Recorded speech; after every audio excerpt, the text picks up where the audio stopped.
so yesterday we got through the first couple of slides here, and I think those are things we've already gone over, and discussed that national legal systems are likely to diverge on answering some of the questions about how to treat AI, biotechnology, and quantum computing with respect to intellectual property law. We know from the history of intellectual property and industrial policy development that countries will decide what's best for them in terms of domestic industrial development. Patent office and courts will address the challenges in their own way. So the differences may not be large, they may be somewhat subtle, but we shouldn't expect all countries to be treating the intellectual property with respect to these advances in technology in the same way. One of the things we might see is that, you have various areas in the world now, for example, the Middle East countries, UAE, and so forth, Doha, are becoming very much interested in attracting high technology industries, and the AI industry in particular, and as well as biotechnology. And there might be a certain tendency among countries and IP offices to say, well, if we provide better treatment, if we make it easier for people to get patents, then they'll be more likely to invest in our country.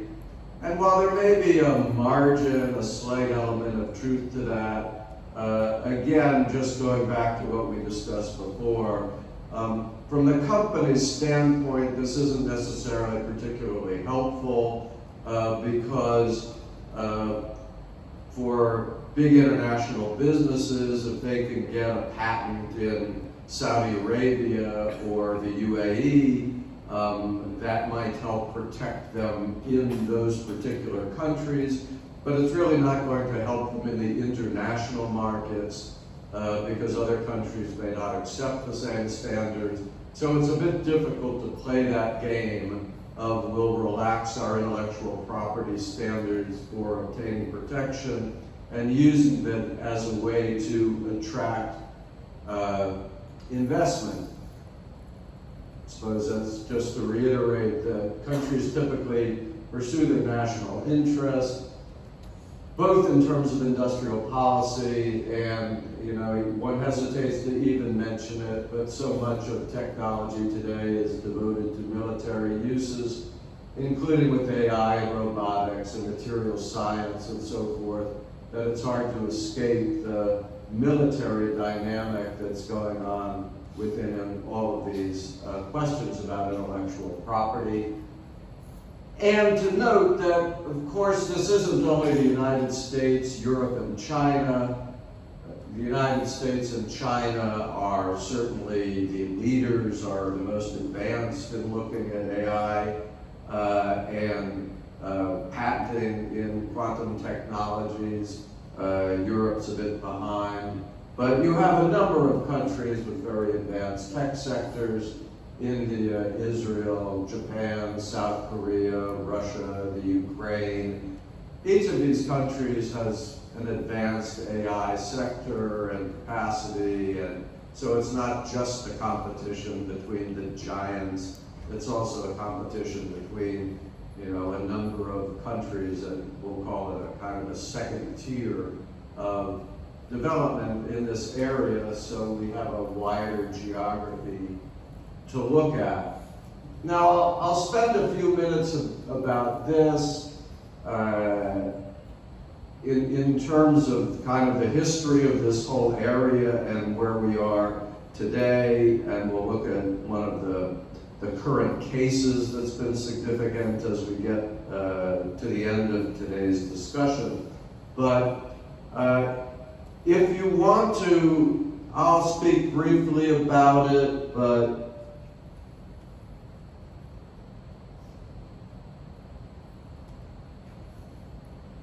bear with me for a second. So in your materials, I've provided this chapter of a book, which was based on a talk I gave in Beijing back in 2019, and then updated after China and the United States signed the first economic agreement. But it goes through the whole history, as it were, of US-China relations in terms of intellectual property and the World Trade Organization. But as you might not all be familiar with that in such detail, just kind of a brief review. China was not a member of the so-called GATT, or General Agreement on Tariffs and Trade, which preceded the World Trade Organization. That had to do with the very complicated relationship between China and Taipei going back many years, and I won't go into the history of that, but when we get to the mid-1980s, when the negotiations to establish the WTO began, China had initially suggested that it should already be a member of the WTO, and the general membership did not accept that. So China, once the WTO was accepted, and in the mid to late 1990s, had to negotiate entry into the World Trade Organization. Those negotiations took a number of years. They were rather complicated. There was a lot of political back and forth between China and the United States and Europe with respect to the conditions of entry. Much of it had to do with intellectual property and transfer of technology. But the way the World Trade Organization works is a country that is, and the word is acceding or accession, needs to negotiate what's called a protocol of accession. And in the protocol of accession, it's not enough, it doesn't have to be enough to say, I will accept all of the conditions that the general membership has accepted. You may have to negotiate special and separate conditions which don't necessarily even have to be a part of the WTO agreements.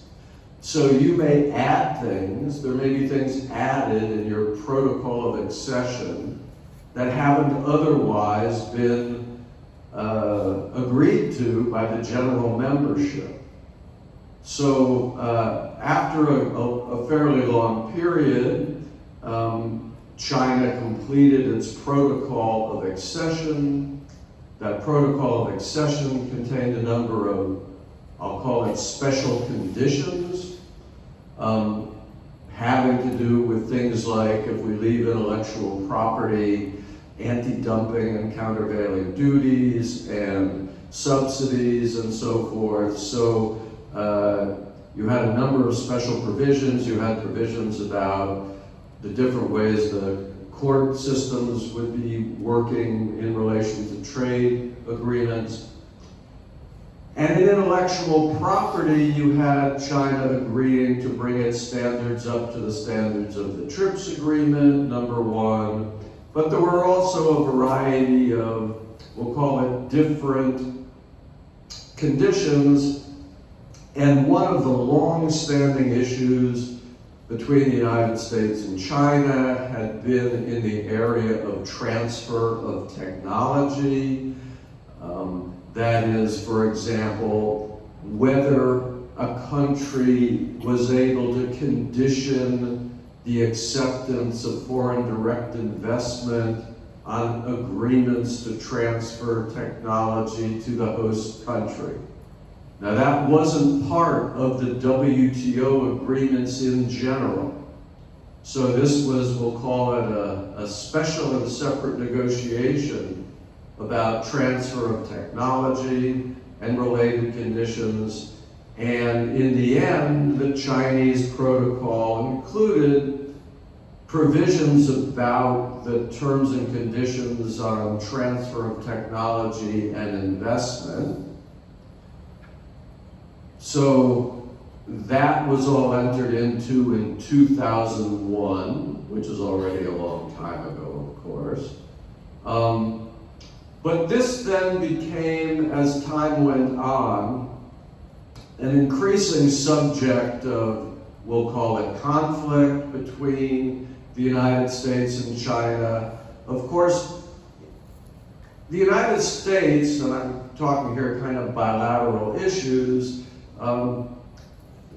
the United States had a number of concerns about simply whether China was enforcing intellectual property rights, right? Whether companies could obtain patents, whether the court system was sympathetic to allowing cases for patent infringement, whether Chinese domestic companies were taking unfair advantage of US intellectual property.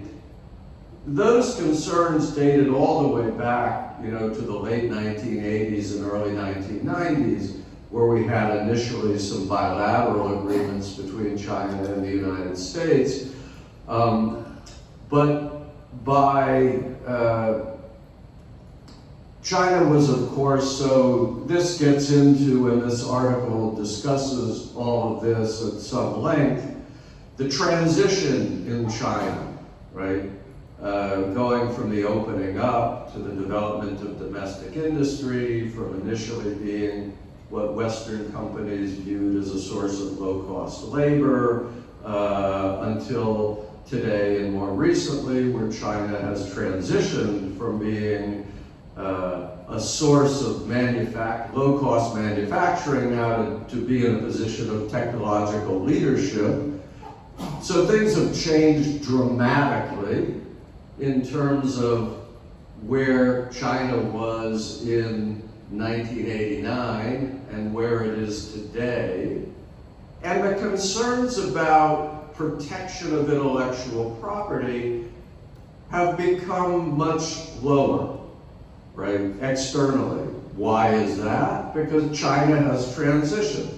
Now you are an R&D-based economy, now you are an innovation economy, and Chinese companies are very interested in patents and very interested in being able to sue their competitors for patent infringement and protecting intellectual property and exporting intellectual property. All of this is, one might say, perfectly normal, right? This is what happens in the process of development if you're successful. You move from a technology importer to a technology creator and exporter, and your views about intellectual property change. So you have less conflict now about, are they protecting intellectual property? Are the laws good enough? And there is not really so much of a difference now in the way the systems work.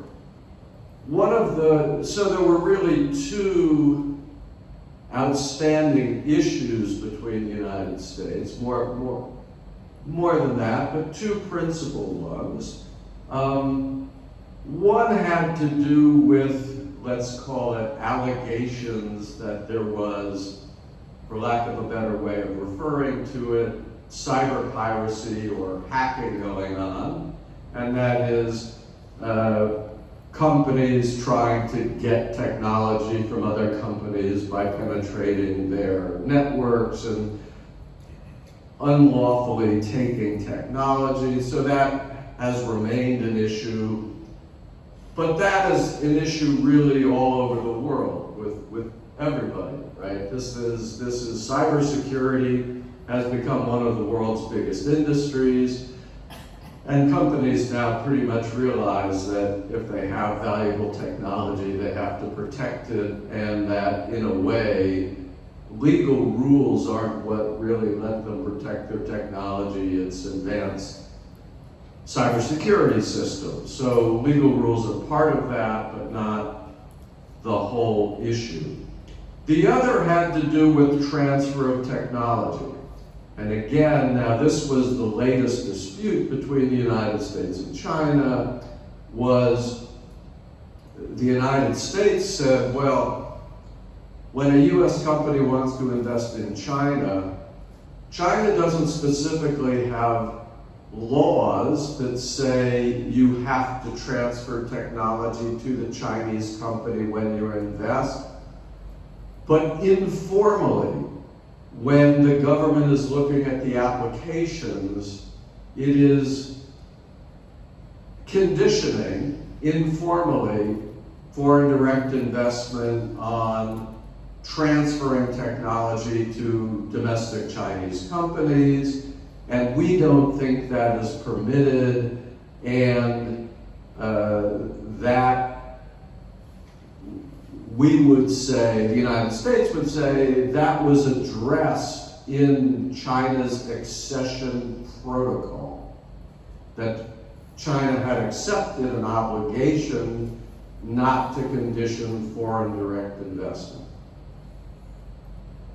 At the end of the day, in 2000, so that's what's discussed here and I mentioned the first time, we had the first economic agreement between the United States and China, and in that agreement, China specifically committed not to condition future foreign direct investment on agreements by the companies investing in China on transferring technology to Chinese companies. So that was the main intellectual property agreement in the first economic agreement. The other provisions in the first economic agreement had to do with cybersecurity, and everybody agreeing that it's improper to misappropriate technology by cyber intrusion. Again, there isn't provision for new rules, it's simply that everybody is agreeing to enforce those rules. Well, that's a bit of a tricky business that continues to be a source of concern, I imagine, for both sides. But again, that essentially reflects the creation of a growth industry, right? Cybersecurity and protecting company intellectual property assets is today a very big business with a lot of money invested in how you go about doing that. So now, as you are no doubt aware, we're kind of back in a new area, which I'm not going to go into today, but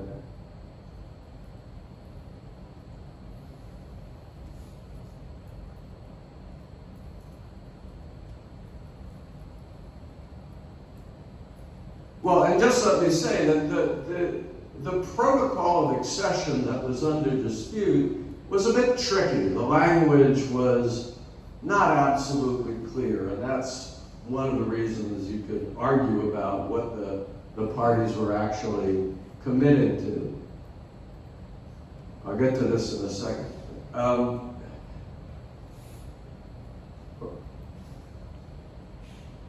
Today we've had more concern about basically competition in AI. As you are well aware, the United States has imposed a series of conditions on the type of advanced GPU processors that can be exported to China, and I would call it an attempt to make it more difficult for China to keep up with the United States in terms of AI development and implementation. Going back,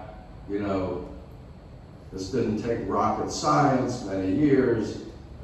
This may delay things a little bit for China, but in some ways it also benefits China because it says to China, you can't count on foreign companies to provide these technologies, you have to do it yourself. And China has become quite good at doing it itself. So while this may affect things in the short term, I sincerely doubt that it's going to affect anything over the long term. It really just encourages China to put more money into domestic development of these technologies. Now, one of the things that has happened and is happening, again, this was foreseeable. It may be happening in some sense even more rapidly than we expected. So I mentioned yesterday or the day before, maybe even the first day, that China has been filing, Chinese companies have been filing a great number of patent applications in the United States. I think in 2024, Huawei was granted 3,000 patents in the United States in 1 year, right? So Chinese companies have become very active in filing patent applications. They do a lot of that through the PCT system. And one of the questions I had raised theoretically going back, well, 20 years ago already, is, you know, the United States has been very much pushing, you need to protect intellectual property, you need to have strong intellectual property protection, that the day would come when we have a lot of Chinese patents in the United States, and was the United States going to be as enthusiastic about patent enforcement once its domestic companies were facing challenges from Chinese patent owners as it is when that wasn't the situation? And now we are in that situation, right? So again, you've got a tremendous number of China companies filing patents in the United States and in Europe, but the central focus has been the United States. Now, we have some different types of proceedings in the United States. So, one of the things, the most common thing you do as a patent owner when you're litigating is you file an infringement action in a federal district court. It's a civil action for infringement.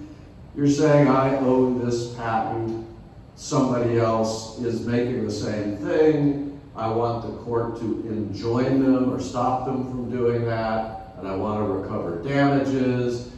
And so that is the standard mechanism for patent enforcement. And then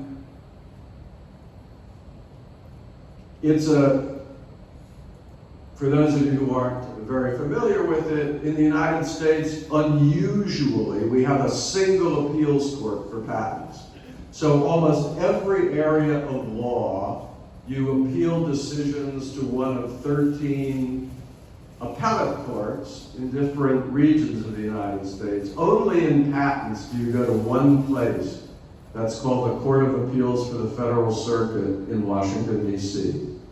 Typically just referred to as the Federal Circuit. But there's another way to challenge a patent. Well, let me add one point to that. The typical patent litigation goes like this. I accuse you of violating my patent. You counterclaim and say, but your patent shouldn't have been granted in the first place, right? Your patent is invalid. It wasn't new, it was obvious, you didn't have adequate disclosure. So the typical patent litigation is this back and forth. I sue you for patent infringement, you respond, well, A, I'm not making the same thing, so it's not infringement, but even if I am, you shouldn't have gotten that patent in the first place, so I invalidate the patent. Now, there's another way, though, you can invalidate a patent, and this is actually fairly recent in the United States, though in ways it's been possible in the European Union for a long time. We have two different types of proceedings. We have something called a PGR, or a post-grant review procedure. And we have something called an IPR, an inter-party review procedure. And it really just depends a little bit on timing. The post-grant review is within 9 months of the grant of the patent. The IPR can be any time during the term of the patent. But this is a proceeding where any person can go to the patent office and challenge a patent and say, I don't think that patent should have been granted for these reasons. And then you will have a specific administrative proceeding within the patent office. It's an abbreviated proceeding compared to a civil litigation, but it's simply a party challenging the validity of the patent. And again, it's a technical detail. In an ordinary civil litigation, the party cannot respond by saying, oh, but I'll change the claim of my patent to avoid the problem. You can't do that in civil litigation. You're stuck with the patent you've got.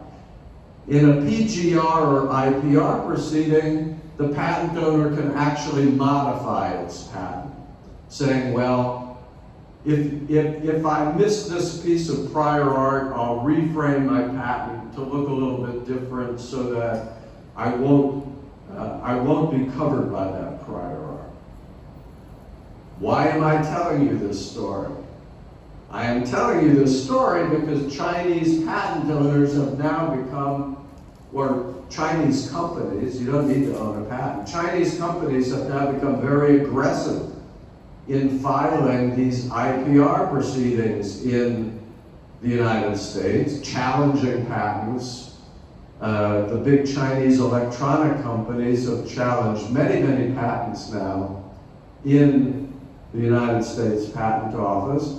So, and I would say if you're looking for things that are going to become controversial in the future, I expect, you already see it, there's pressure in the United States and in Congress to say, well, this isn't really what we had in mind. Maybe we need to limit these procedures and not make it so easy to challenge patents, somewhat in response to the fact that this process is now being used in ways that Congress didn't originally anticipate it would be used.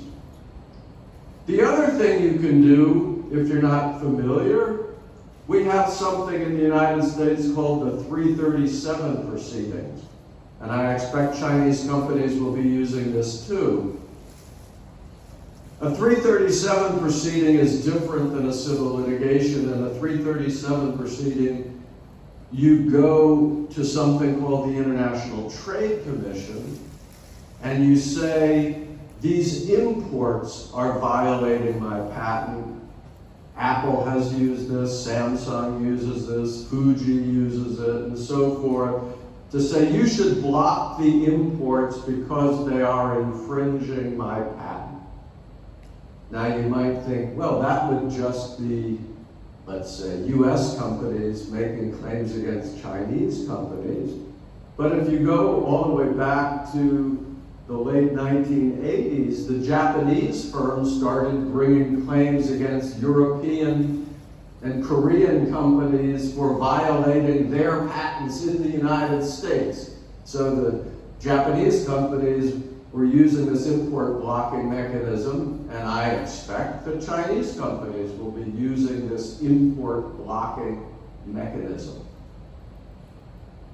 So what we're seeing now, which is a very interesting development.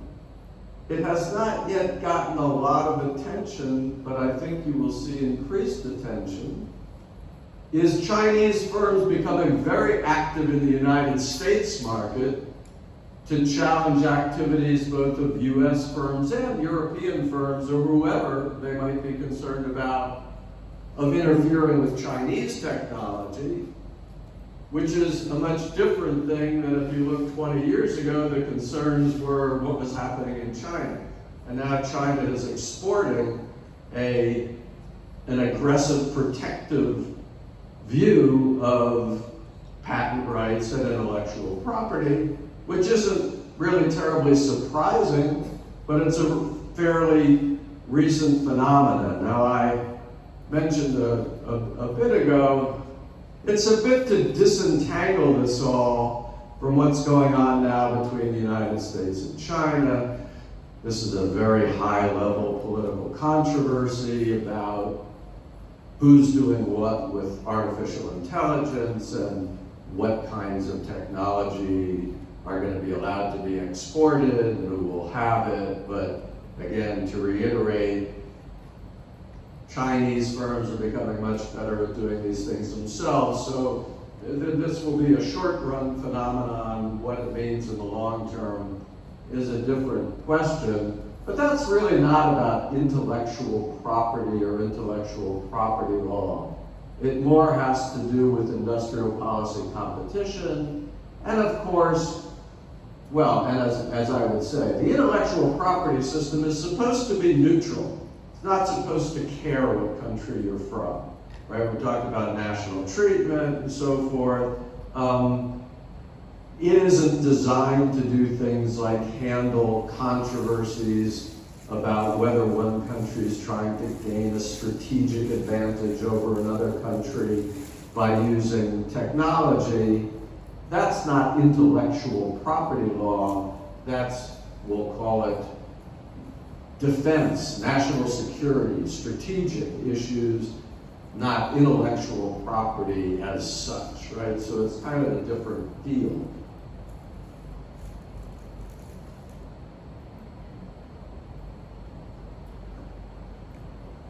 So, I mean, the telecommunications regulation is a quite different thing. That mainly was a market access type, those are market access type of arrangements. So if you look at WTO rules and bilateral rules, you're basically talking about, for example, whether the telecommunications providers of one country should have non-discriminatory access to the telecommunications networks of another country, so that in principle you're not favoring your national telecommunications carrier over a foreign telecommunications carrier. So if you're talking about cellular telephone networks and so forth, that if you're granting market access, you allow them into your network on non-discriminatory conditions. That has a long history. It has more than one specialized WTO agreement about that. And again, you can divide up. Telecommunications is a very broad thing, and you have voice, telephone, and data transmission and those type of things. I think that's I think in response to why I said the latter rather than the former, is that AI regulation is a much different thing. That is, at what point do governments step in and say, we are going to require companies to put limits around artificial intelligence so that they cannot do everything that they theoretically could do? And how do you cause or force a company to limit the capacity of its AI program or the access to its AI program? How do you require it can you require it to filter out? Of course, this is a big thing when you're talking about the intersection between, for example, social media and AI. Just in the past few days, we've had more controversies about the types of answers AIs can give to questions, whether there should be more filtering in terms of the things that an AI is allowed to say, whether an AI can promote, socially undesirable perspectives. And so regulating, call it the output of AIs. We can call it, for example, whether an AI can promote hate speech, for example. Can an AI just say anything it wants, no matter how potentially socially harmful, or do we have some system for regulating the output of the AI? So that's a very important question. Now, you can imagine how complicated this becomes, because every country has its own constitutional system, every country has its own view about what, even if you just take the United States and Europe, there are very different perspectives on what you should be allowed to say without being controlled or censored. So you can say things in the United States that you can't say in Europe.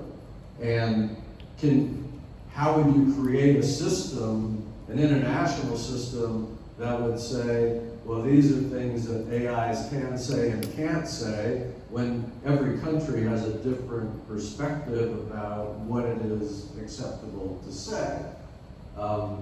And well, you can imagine all kinds of viewpoints and extremes on the different categories of that. So, again, to answer your question, I think it's a very important question. The legislatures and regulatory authorities all over the world are looking at that. They're all trying to figure it out for their domestic systems. They haven't done that yet. For example, in the United States, with as much investment and as many companies as are invested in AI, we don't really have any regulation of AI, right? That is, these are limits to what AI companies can do, right? And the companies resist the government telling them what their AIs can do, but that's not going to be the end of the story. At some point, we will have AI regulation. But once we have AI regulation, will we be able to agree with China to take, I'll call it an extreme example of that potential divergence, what China thinks about what AIs can say and what the United States thinks about AIs can say? Are we going to come to some agreement about what an AI can say between the United States and China? Or even the United States and Germany, or China and Germany, right? Are we going to agree on the types of things that should be limited? Then you get even more difficult questions, and again, so much of this, and it becomes very sensitive to discuss it, is, what are the potential military applications, and how are you regulating military applications, and what types of controls would you have in terms of, for example, weapons capabilities and robotics capabilities and so forth. So all of these are extremely big and important questions. All of them have to be answered domestically, but it's hard for me to imagine today that countries are going to sit down around the table and agree on how they think all this should work.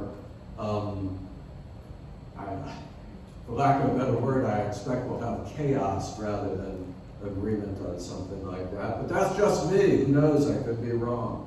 I could often be wrong, so that's just pure speculation.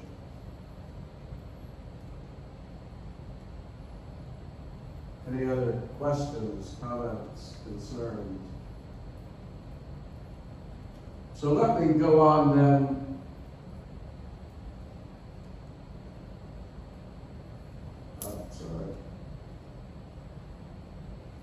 So now, one of the current, and I raise this mainly because it's what's currently going on and it of course has to do with technology, not necessarily the most advanced technology, but technology, and it involves an international dispute at the World Trade Organization and China and Europe in this particular question. So you are probably familiar with this, but just with a little way of background. So, well, one of the things that's very important in regulation of technology and products is agreement on technical standards, right? So, again, some of you aren't that involved in technology, but you all have advanced cell phones. When you're trying to build cell phones and you're trying to determine how the cell phones are going to connect to each other and connect to the network, and every company is building a different cell phone, how do you know that they're going to be able to interoperate with each other, right? And in order to get them all to interoperate with each other, to have the modems connecting to each other, you have to agree on a common set of technical standards that will be used by the various companies. And in fact, this has been a bit of a controversy between the United States and China in the sense of agreement on common standards for example, 5G networks, and who would be able to use what chip technology, and how would they be interacting with each other. But at the end of the day, I mean, the companies want to solve these problems usually because they want their cell phones to be able, they want you to be able to use your iPhone with a Xiamen phone and have them talk to each other. They don't want people limited to one network. So you have to make a choice. So to get all these things to interact. Well, where do these standards come from? Well, in most countries, these standards are developed by independent, let's call them, scientific committees.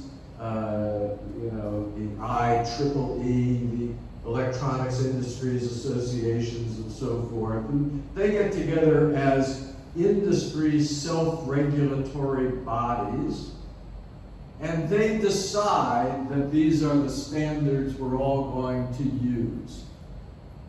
Because it doesn't really need much more explanation. They need to agree on a common standard so things can talk to each other. And that can even be refrigerators and washing machines, right? I mean, we're in the era of the Internet of Things. It's not just cell phones, it's automobiles, it's refrigerators and so forth. So, getting things to talk to each other. So, as it happens, and it's a curious thing, these bodies often choose patented technical standards. Now, why these technical standards are patented is, one might call it a whole nother question, but a patent can be granted on a process, the way things work and interact with each other. So you get Samsung will get a technical standard patent on a process for how a particular modem will work internally, and then other people want to use that process technology. And what happens when this private regulatory body elects that standard? Well, now here you start with the curious thing, and I'll come back to this. They don't say, and we're adopting a common royalty that everyone will pay when they use that standard. Instead, I'm not saying that never happens, but that's not the general case. The general case is they say, and the companies agree that they will license that technology on fair, reasonable, and non-discriminatory terms. Fair, reasonable, and non-discriminatory terms.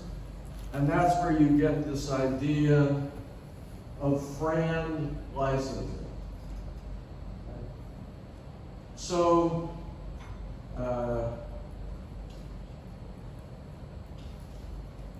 let's say Broadcom has a standard, or Qualcomm has a modem standard. Qualcomm is famous in this area. So Qualcomm has a modem standard.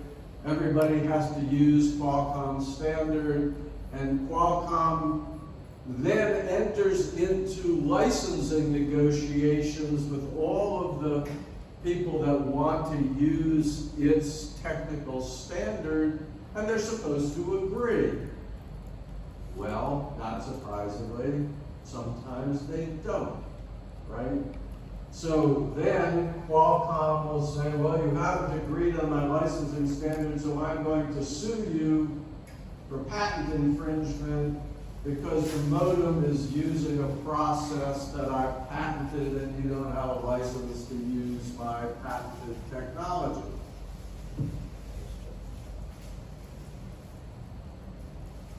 That will take us to the next step in this, and I want to take our break, but what then happens from a litigation standpoint and how that becomes an international intellectual property issue and the current dispute going on at the World Trade Organization about brand licensing.